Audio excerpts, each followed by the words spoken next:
Friends ఫైనల్గా మళ్ళీ Bajaj EMI card అనేది బ్యాక్ వచ్చేసింది. యాక్చువల్గా కొన్ని టెక్నికల్ ఇష్యూస్ వల్ల లాస్ట్ ఒక 2 months నుంచి బజాజ్ ఈఎంఐ కార్డ్ అనేది కొత్త వాళ్ళకి అప్రూవల్ రాలేదు. కొంతమంది బయట స్టోర్స్ లో బజాజ్ ఈఎంఐ కార్డ్ పైన ఏదైనా ప్రొడక్ట్ తీసుకుందామంటే వాళ్ళకు అప్రూవల్ రాలేదు. సో ప్రెసెంట్ ఇప్పుడు ఆ ప్రాబ్లం అనేది సాల్వ్ అయిపోయింది. మళ్ళీ బజాజ్ ఈఎంఐ కార్డ్స్ అనేటివి అప్రూవల్స్ వస్తున్నాయి. అండ్ బజాజ్ ఈఎంఐ కార్డ్ ఎవరికైతే లేదో ఇప్పటి వరకు వాళ్ళు బజాజ్ ఈఎంఐ కార్డ్ తీసుకోవడానికి ఇది బెస్ట్ టైం. ఎందుకు బెస్ట్ టైం అంటే ప్రెసెంట్ సేల్ నడుస్తుంది మనకి అమెజాన్లో కానీ ఫ్లిప్కార్ట్లో కానీ సేల్స్ రన్ అవుతుంది.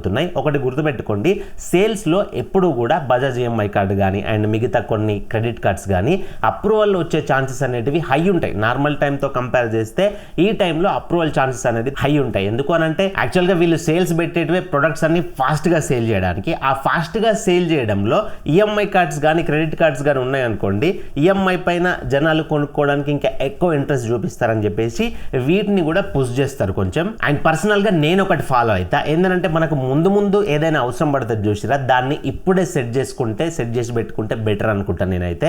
ఎగ్జాంపుల్ ఇప్పుడు సెప్టెంబర్లో మళ్ళీ ఒక సేల్ రన్ అవుతుంది. సో సెప్టెంబర్లో మనకు టీవీయో రిఫ్రిజిరేటర్ ఏసీయో ఒకటి రిక్వైర్మెంట్ ఉందనుకోండి, సో అప్పుడు తీసుకోవచ్చులే బజాజ్ ఈఎంఐ కార్డ్ అని చెప్పేసి మనం ఇప్పుడు నెగ్లెక్ట్ చేస్తే ఈ సేల్ టైంలో, ఆ టైంలో ఏదైనా రీజన్స్ వల్ల ఇప్పుడు చూసుకున్నట్లయితే లాస్ట్ ఒక 2 months నుంచి టెక్నికల్ ఇష్యూస్ ఉండి బజాజ్ ఈఎంఐ కార్డ్స్ అసలు అప్రూవ్ రాలే.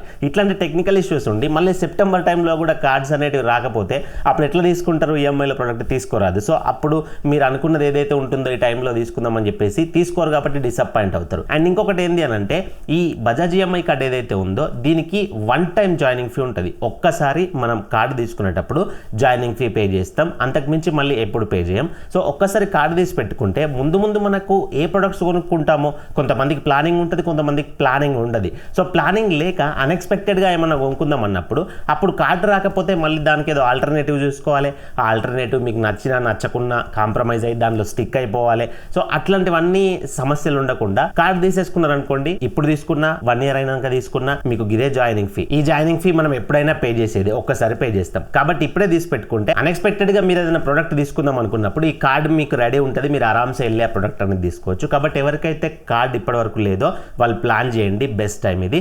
ఈ కార్డులో వచ్చేసి మీకు ఈఎంఐలో ప్రొడక్ట్స్ తీసుకోవడానికి అప్ టు 3 lakhs దాకా లిమిట్ వస్తుంది.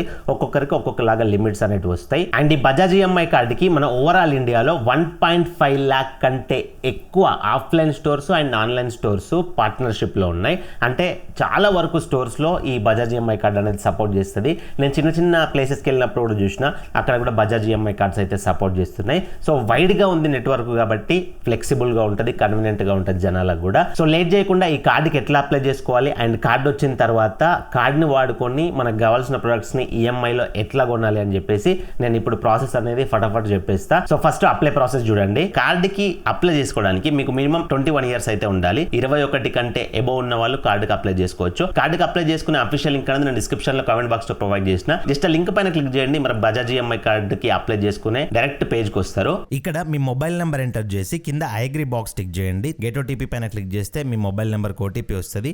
ఆ ఓటీపీ ఇక్కడ ఎంటర్ చేసి సబ్మిట్ పైన క్లిక్ చేయండి. ఇక్కడ కింద నో ఫిల్ డీటెయిల్స్ మాన్యువల్ అని ఉంది కదా, నేను హైలైట్ చేసిన చూడండి, దానిపైన క్లిక్ చేయండి. తర్వాత ఇక్కడ మీ పాన్ కార్డులో ఉన్నట్లు ఫుల్ నేమ్ ఎంటర్ చేయండి. తర్వాత మీరు మేలా ఫీమేలా సెలెక్ట్ చేసుకోండి. నెక్స్ట్ బాక్స్లో మీ పాన్ కార్డులో ఉన్నట్లు మీ డేట్ ఆఫ్ బర్త్ ఎంటర్ చేయండి. నెక్స్ట్ బాక్స్లో మీ పాన్ కార్డ్ నంబర్ ఎంటర్ చేయండి.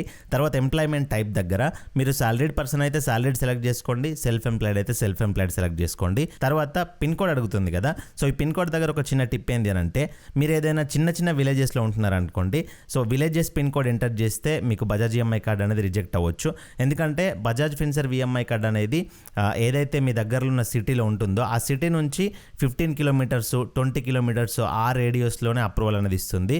కాబట్టి మీ దగ్గరలో ఏదైతే సిటీ ఉంటుందో ఆ సిటీ పిన్ కోడ్ ఇస్తే మీకు ఇంకా ఈజీగా అప్రూవల్ అనేది వచ్చేస్తుంది. సో ఆ పిన్ కోడ్ నెంబర్ అనేది ఇక్కడ ఎంటర్ చేసేసి ఈ ఐ అగ్రీ బాక్సెస్ 2 కూడా టిక్ చేసి కంటిన్యూ పైన క్లిక్ చేయండి. ఇందులో మీకు ఎక్కడైనా జిఎస్టీ నెంబర్ అనేది అడిగితే ఎంటర్ చేయాల్సిన అవసరం లేదు, దాన్ని వదిలిపెట్టేయండి. సో వెంటనే మీ సిబిల్ స్కోర్ అనేది చెక్ చేసుకొని ఇప్పుడు మీకు ఇక్కడ ఒక లిమిట్ అనేది చూపిస్తుంది. సో నేను అప్లై చేసిన క్యాండిడేట్కి 1,25,000 లిమిట్ అనేది చూపిస్తుంది. ఇట్లా ఒక్కొక్కరికి ఒక్కొక్కలాగా లిమిట్ 3 లక్షల లోపు లిమిట్ అనేది వస్తుంది. సో మీకు వచ్చిన లిమిట్ అనేది చూసుకొని కింద ప్రొసీడ్ ఫర్ వెరిఫికేషన్ పైన క్లిక్ చేయండి. ఇక్కడ లొకేషన్ లొకేషన్ పర్మిషన్ అడుగుద్ది, అలో చేసేయండి. కింద కన్ఫర్మ్ పైన అయితే క్లిక్ చేయండి. తర్వాత ఈ కార్డు కోసం ఇందాక నేను చెప్పినట్లుగా జాయినింగ్ ఫీ అయితే పే చేయాల్సి ఉంటుంది 530 రూపీస్. సో ఇక్కడ ఈ పేజ్లో టోటల్ మీకు లిమిట్ వస్తుంది. ఇందాక 1,25,000 లిమిట్ వచ్చింది కదా, అది ఇక్కడ చూపిస్తుంది. అండ్ అట్లాగే దాని కింద ఫస్ట్ ట్రాన్సాక్షన్ లోన్ లిమిట్ అని కూడా ఉంటుంది. సో అక్కడ 50,000 చూపిస్తుంది చూడండి.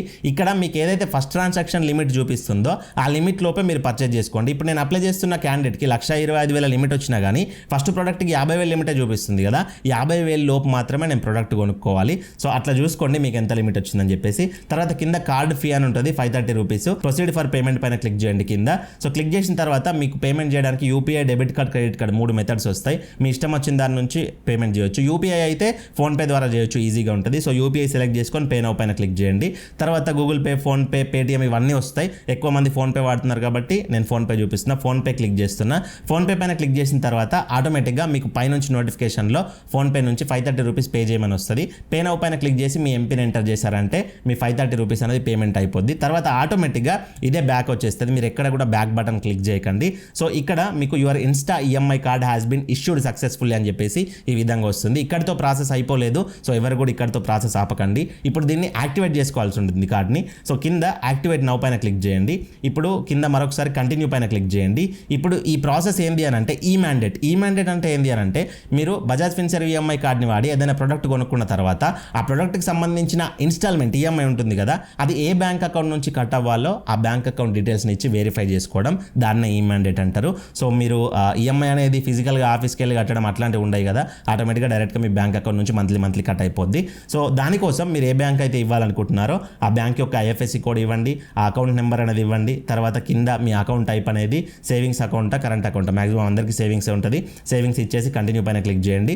తర్వాత ఆ బ్యాంక్ అకౌంట్ మీదేనా కాదా అని వెరిఫై చేసుకోవాల్సి ఉంటుంది. సో కొంతమంది వేరే వాళ్ళది కూడా ఇస్తారు ఏమవుతుందిలే అని చెప్పేసి, కాబట్టి వెరిఫికేషన్ కంపల్సరీగా చేసుకోవాలి. అకౌంట్ మీద కాదా అని వెరిఫై చేసుకోవడానికి 2 మెథడ్స్ ఉంటాయి. డెబిట్ కార్డ్తో వెరిఫై చేసుకోవచ్చు, నెట్ బ్యాంకింగ్తో వెరిఫై చేసుకోవచ్చు. Net banking user ID password మీకు తెలుసుంటే ఓకే, నో ప్రాబ్లం. కాకపోతే చాలా మందికి తెలియదు. సో అంత రిస్క్ ఎందుకులే. సో జస్ట్ డెబిట్ కార్డ్ అంటే ఏటీఎం కార్డ్ మీ దగ్గర ఉందనుకోండి, దాని ద్వారా వెరిఫికేషన్ అనేది చేసుకోవచ్చు మీరు. సో డెబిట్ కార్డ్ని సెలెక్ట్ చేసుకోండి. తర్వాత కింద కంటిన్యూ పైన క్లిక్ చేయండి. తర్వాత ఇక్కడ కింద ఐ అగ్రీ బాక్స్ ఉందా, ఆ బాక్స్ టిక్ చేసి మరొకసారి కింద సబ్మిట్ పైన క్లిక్ చేయండి. ఇప్పుడు మీ ఇక్కడ ఇప్పటివరకు ఫిల్ చేసిన అన్ని డీటెయిల్స్ కూడా వస్తాయి. ఆ డీటెయిల్స్ అన్ని ఒకసారి చూసుకొని కిందకి స్క్రోల్ చేసినట్లయితే కార్డ్ నెంబర్ అనేది అడుగుద్ది. సో మీరు ఏ బ్యాంక్ అకౌంట్ డీటెయిల్స్ అయితే ఇచ్చారో ఆ బ్యాంక్ యొక్క ATM card number, expiry month, year, ఆ కార్డ్ యొక్క సివివి అనేది ఇక్కడ ఇచ్చేసి కింద కంటిన్యూ పైన క్లిక్ చేయండి. ఆ ఓటీపీ అనేది మొబైల్ నెంబర్కి వస్తుంది, బ్యాంక్ రిజిస్టర్డ్ మొబైల్ నెంబర్కి. ఓటీపీ అనేది ఇక్కడ ఎంటర్ చేసి వెరిఫై చేశారంటే ఆటోమేటిక్గా మీ బ్యాంక్ అకౌంట్ అనేది వెరిఫై అయిపోయి యాక్టివేషన్ సక్సెస్ అని చెప్పేసి ఈ విధంగా వస్తుంది. సో ఇప్పుడు మీకు ఇక్కడ కార్డ్ అనేది కంప్లీట్గా యాక్టివేట్ అయిపోయింది. మీరు వ్యూ కార్డ్ అని చెప్పేసి ఉందా కింద, వ్యూ కార్డ్ పైన క్లిక్ చేసినట్లయితే మీ card details, expiry month, year అవన్నీ కూడా చూపిస్తాయి. సో ఇంతే కాకుండా ఈ వెబ్సైట్లో కాకుండా మీరు ఎప్పుడు పడితే అప్పుడు మీ కార్డ్ డీటెయిల్స్ చూసుకోవాలంటే ప్లే స్టోర్లో కానీ యాప్ స్టోర్లో కానీ బజాజ్ ఫిన్సర్వ్ ఈఎంఐ కార్డ్ అని కొట్టారంటే అక్కడ యాప్ వస్తుంది.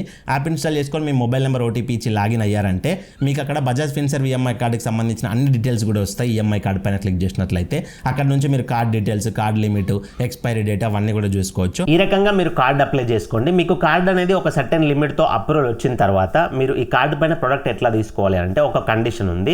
ఫస్ట్ ప్రోడక్ట్ ఏదైతే ఈ కార్డును వాడి మీరు ఫస్ట్ ప్రోడక్ట్ తీసుకుంటారో ఆ ఫస్ట్ ప్రోడక్ట్ మీ నియర్ బై ఆఫ్లైన్ స్టోర్లోనే తీసుకోవాలి. ఫస్ట్ ప్రోడక్ట్ ఆన్లైన్లో తీసుకోవడానికి అయితే యాక్సెస్ లేదు. ఎందుకు అనంటే మీరు ఏదైతే అడ్రస్ పెట్టిరో ఈ కార్డుకి, ఆ అడ్రస్ అనేది మీరు నిజంగా అదే ఏరియాలో ఉంటున్నారా అని వాళ్ళకి అర్థం కావాలంటే మీరు ఉన్న ఏరియాలో, అంటే ఎగ్జాంపుల్ మీరు విలేజ్లో ఉంటున్నారనుకోండి, మీ విలేజ్లో షాప్స్ ఉంటాయి కదా బజాజ్ సపోర్ట్ ఉండేటివి. So me near by cities ఉంటాయి, ఆ సిటీస్లో అయినా పర్లేదు, మీరు ఆఫ్లైన్ స్టోర్లో మీకు కావాల్సిన ఒక ప్రోడక్ట్ని తీసుకోండి. సెకండ్ పర్చేజ్ నుంచి మీరు ఆన్లైన్లో కానీ ఆఫ్లైన్లో కానీ మీ ఇష్టం ఉన్న దగ్గర ఇండియాలో ఏ ప్లాట్ఫామ్లో అయినా మీరు పర్చేజ్ అనేది చేసుకోవచ్చు మీకు కావాల్సిన ప్రొడక్ట్స్ని. అండ్ ఇక్కడ మీకు ఒక డౌట్ రావచ్చు, అన్న ఫస్ట్ ప్రోడక్ట్ ఆఫ్లైన్లో కొనమంటున్నావు కదా, మరి ఆఫ్లైన్లో కొనమన్నవి అక్కడ డైరెక్ట్ ఆ స్టోర్ వాళ్ళు కూడా కార్డ్ అప్లై చేసి ఇస్తారు కదా, ఇప్పుడు ఇక్కడ నేను చేసుకోండి నాకేం లాభం అని చెప్పి మీకు డౌట్ వస్తుంది. సో మీరు ఆన్లైన్లో కార్డు తీసుకోవడం వల్ల మీకు ఫ్యూ బెనిఫిట్స్ ఉన్నాయి. ఎగ్జాంపుల్ ఇప్పుడు నేను సేల్ టైం అని చెప్పిన, ఈ టైంలో మీరు కార్డ్ అప్లై చేసుకుంటే మీకు నార్మల్ టైం కంటే ఎక్కువ అప్రూవల్ ఛాన్సెస్ అనేవి ఉంటాయి. ఒకవేళ మీరు ఆఫ్లైన్ స్టోర్లో మీరు ప్రొడక్ట్ కొనేటప్పుడు ఆఫ్లైన్ స్టోర్కి వెళ్ళిపోయి వేరే టైంలో మీరు అక్కడ ప్రొడక్ట్కి సంబంధించిన సెలెక్షన్ అంతా అయిపోయింది, దానికి ఒక ప్రైస్ మాట్లాడుకున్నారు, దాన్ని ట్రయల్ చూసిరు, అంతా అయిపోయింది, బజాజ్ ఈఎంఐ కార్డుకి అప్లై చేసిన తర్వాత అనుకోకుండా రిజెక్ట్ అయింది అనుకోండి, అప్పుడు మీరు ఏం చేయాలి, వేరే ఈఎంఐ ఫెసిలిటీస్ ఏమన్నా ఉంటే వాటిని వెతుక్కోవాలి, లేకపోతే డిసప్పాయింట్ అయ్యి ఇంటికి వచ్చేయాలి. ఇదంతా టైం వేస్ట్ ప్రాసెస్. అదే మీరు ఇప్పుడు అప్లై చేసి పెట్టుకున్నారనుకోండి, మీకు లిమిట్ ఎంత వచ్చిందో యాజ్ ఇట్ ఈస్ క్లియర్గా ఇక్కడ కనబడుతుంది. సో మీరు రేపు ఏదైతే ప్రోడక్ట్ కొనుక్కుందాం అనుకుంటున్నారో ఆ ప్రోడక్ట్ ఈ లిమిట్ బడ్జెట్లో ఉందా లేదా అని కూడా మీకు ఒక ఐడియా అనేది ఉంటుంది. నాకు లిమిట్ ఇంత ఉంది, ఈ లిమిట్ లోపే నేను ప్రోడక్ట్ కొనుక్కోవాలని, ఆ లిమిట్ లోపే మీకు కావాల్సిన ప్రోడక్ట్ అనేది చూస్ చేసుకుంటారు. ఇట్లాంటి ఫ్లెక్సిబిలిటీస్ ఉంటాయి ఆన్లైన్లో కార్డు తీసుకోవడం ద్వారా. సో కార్డు నేను ఇందాక చెప్పినట్టుగా డిస్క్రిప్షన్లో లింక్ ఉంటుంది, అప్లై చేసుకోండి. లింక్ పైన క్లిక్ చేసి మీకు కార్డుకి సంబంధించిన డౌట్స్ కానీ, ఇంకా మీకు సిబిల్ స్కోర్కి సంబంధించిన, క్రెడిట్ కార్డ్స్కి సంబంధించిన, లోన్స్కి సంబంధించిన ఎలాంటి డౌట్స్ ఉన్నా కానీ నాతో మాట్లాడాలనుకుంటే మీరు నాతో కాల్ మీ ఫర్ యాప్ ద్వారా కాల్ చేసి మాట్లాడొచ్చు. నా call me for app idea అనేది నేను ఇక్కడ ప్రొవైడ్ చేసిన. అండ్ ఇప్పటివరకు మీరు మన ఛానల్ సబ్స్క్రైబ్ చేసుకోకపోతే సబ్స్క్రైబ్ చేసుకుని పక్కన బెల్ బటన్ యాక్టివేట్లో పెట్టుకోండి. వీడియోకి ఒక లైక్ ఇవ్వండి, లైక్ ఇస్తే నాకు సపోర్టివ్గా ఉంటుంది. మరొక మంచి వీడియోతో కలుసుకుందాం. Thank you for watching. See in the next video. జై హింద్.